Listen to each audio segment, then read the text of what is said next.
Snowdrop, from Grimm's Fairy Tales. It was the middle of winter, when the broad flakes of snow were falling around, that the queen of a country many thousand miles off sat working at her window. The frame of the window was made of fine black ebony, and as she sat looking out upon the snow, she pricked her finger, and 3 drops of blood fell upon it.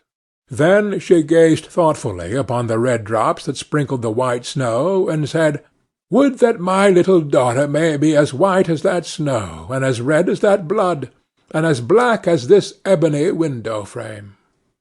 And so the little girl really did grow up. Her skin was as white as snow, her cheeks as rosy as the blood, and her hair as black as ebony, and she was called Snowdrop.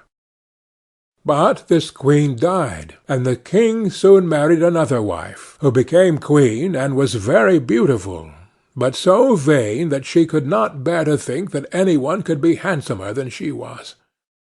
She had a fairy looking-glass to which she used to go, and then she would gaze upon herself in it, and say, "Tell me, glass, tell me true, of all the ladies in the land, who is the fairest? Tell me who?"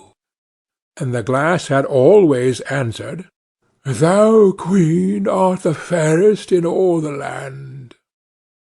But Snowdrop grew more and more beautiful, and when she was 7 years old she was as bright as the day, and fairer than the queen herself. Then the glass one day answered the queen, when she went to look in it as usual, "Thou, queen, art fair, and beauteous to see, but Snowdrop is lovelier far than thee." When she heard this, she turned pale with rage and envy, and called to one of her servants, and said, "Take Snowdrop away into the wild wood, that I may never see her any more." Then the servant led her away, but his heart melted when Snowdrop begged him to spare her life, and he said, "I will not hurt you, thou pretty child." So he left her by herself, and though he thought it most likely that the wild beasts would tear her in pieces, he felt as if a great weight were taken off his heart when he made up his mind not to kill her, but to leave her to her fate, with the chance of some one finding and saving her.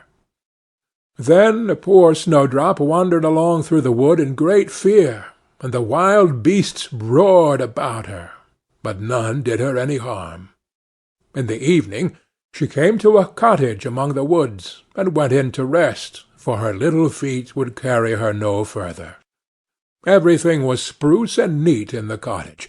On the table was spread a white cloth, and there were 7 little plates, 7 little loaves, and 7 little glasses with wine in them, and 7 knives and forks laid in order, and by the wall stood 7 little beds.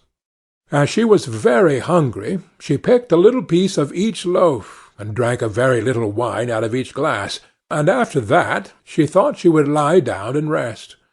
So she tried all the little beds, but one was too long and another was too short, till at last the 7th suited her, and there she laid herself down and went to sleep.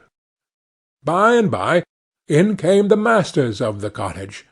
Now they were 7 little dwarfs that lived among the mountains, and dug and searched for gold. They lighted up their 7 lamps, and saw at once that all was not right. The first said, "Who has been sitting on my stool?" The second, "Who has been eating off my plate?" The third, "Who has been picking my bread?" The fourth, "Who has been meddling with my spoon?" The fifth, "Who has been handling my fork?" The sixth, "Who has been cutting with my knife?" The seventh, "Who has been drinking my wine?" Then the first looked round and said, "Who has been lying on my bed?" And the rest came running to him, and every one cried out that somebody had been upon his bed. But the 7th saw Snowdrop, and called all his brethren to come and see her. Then they cried out with wonder and astonishment, and brought their lamps to look at her, and said, "Good heavens! What a lovely child she is!" and they were very glad to see her, and took care not to wake her. And the seventh dwarf slept an hour with each of the other dwarfs in turn, till the night was gone. In the morning Snowdrop told them all her story, and they pitied her, and said if she would keep all things in order, and cook and wash and knit and spin for them, she might stay where she was, and they would take good care of her. Then they went out all day long to their work, seeking for gold and silver in the mountains. But Snowdrop was left at home, and they warned her, and said, "The Queen will soon find out where you are, so take care, and let no one in." But the Queen, now that she thought Snowdrop was dead, believed that she must be the handsomest lady in the land, and she went to her glass, and said, "Tell me, glass, tell me true, of all the ladies in the land, who is fairest? Tell me, who?" And the glass answered, "Thou, Queen, art the fairest in all this land. But over the hills, in the greenwood shade, where the seven dwarfs their dwelling have made, there Snowdrop is hiding her head, and she is lovelier far, O Queen, than thee." Then the Queen was very much frightened, for she knew that the glass always spoke the truth, and was sure that the servants had betrayed her. And she could not bear to think that any one lived who was more beautiful than she was. So she dressed herself up as an old pedlar, and went away over the hills, to the place where the dwarfs dwelt. Then she knocked at the door, and cried, "Fine wares to sell." Snowdrop looked out the window, and said, "Good day, good woman. What have you to sell?" "Good wares, fine wares," said she, "laces and bobbins of all colours." "I will let the old lady in. She seems to be a very good sort of body," thought Snowdrop, as she ran down and unbolted the door. "Bless me!" said the old woman, "how badly your stays are laced! Let me lace them up with one of my nice new laces." Snowdrop did not dream of any mischief, so she stood before the old woman, but she set to work so nimbly, and pulled the lace so tight, that Snowdrop's breath was stopped, and she fell down as if she were dead. "There's an end to all thy beauty," said the spiteful Queen, and went away home. In the evening the seven dwarfs came home, and I need not say how grieved they were to see their faithful Snowdrop stretched out upon the ground, as if she was quite dead. However, they lifted her up, and when they found what ailed her, they cut the lace, and in a little time she began to breathe, and very soon came to life again.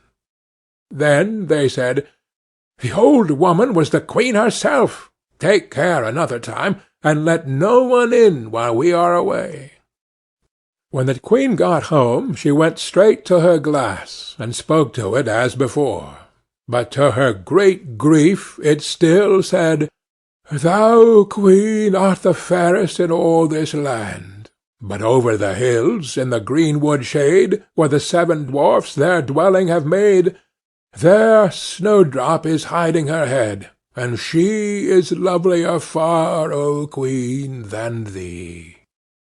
Then the blood ran cold in her heart with spite and malice to see that Snowdrop still lived, and she dressed herself up again, but in quite another dress from the one she wore before, and took with her a poisoned comb. When she reached the dwarf's cottage, she knocked at the door, and cried, "Fine wares to sell." But Snowdrop said, "I dare not let any one in." Then the Queen said, "Only look at my beautiful combs," and gave her the poisoned one, and it looked so pretty that she took it up and put it into her hair to try it.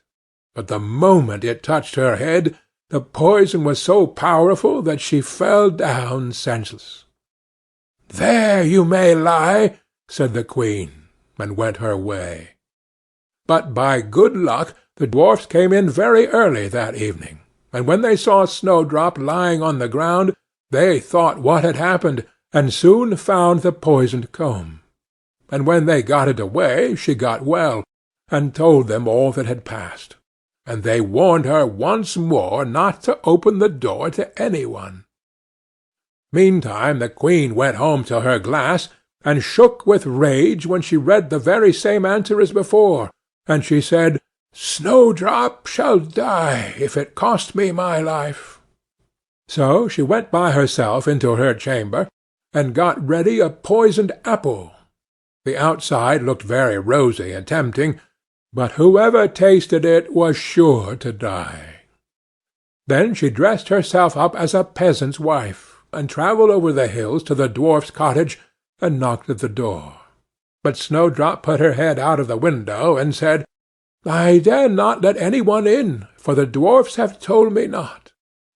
"Do as you please," said the old woman, "but at any rate take this pretty apple. I will give it to you." "No," said Snowdrop, "I dare not take it." "You silly girl," answered the other, "what are you afraid of? Do you think it is poisoned? Come, do you eat one part, and I will eat the other." Now the apple was so made up that one side was good, though the other side was poisoned. Then Snowdrop was much tempted to taste, for the apple looked so very nice, and when she saw the old woman eat, she could wait no longer. But she had scarcely put the piece into her mouth when she fell down dead upon the ground. "This time nothing will save thee," said the queen, and she went home to her glass, and at last it said, "Thou, queen, art the fairest of all the fair." And then her wicked heart was glad, and as happy as such a heart could be. When evening came and the dwarfs had gone home, they found Snowdrop lying on the ground. No breath came from her lips, and they were afraid that she was quite dead. They lifted her up, and combed her hair, and washed her face with wine and water, but all was in vain, for the little girl seemed quite dead. So they laid her down upon a bier, and all seven watched and bewailed her 3 whole days, and then they thought they would bury her. But her cheeks were still rosy, and her face looked just as it did while she was alive, so they said, "We will never bury her in the cold ground." And they made a coffin of glass, so that they might still look at her, and wrote upon it in golden letters what her name was, and that she was a king's daughter. And the coffin was set among the hills, and one of the dwarfs always sat by it and watched. And the birds of the air came too, and bemoaned Snowdrop.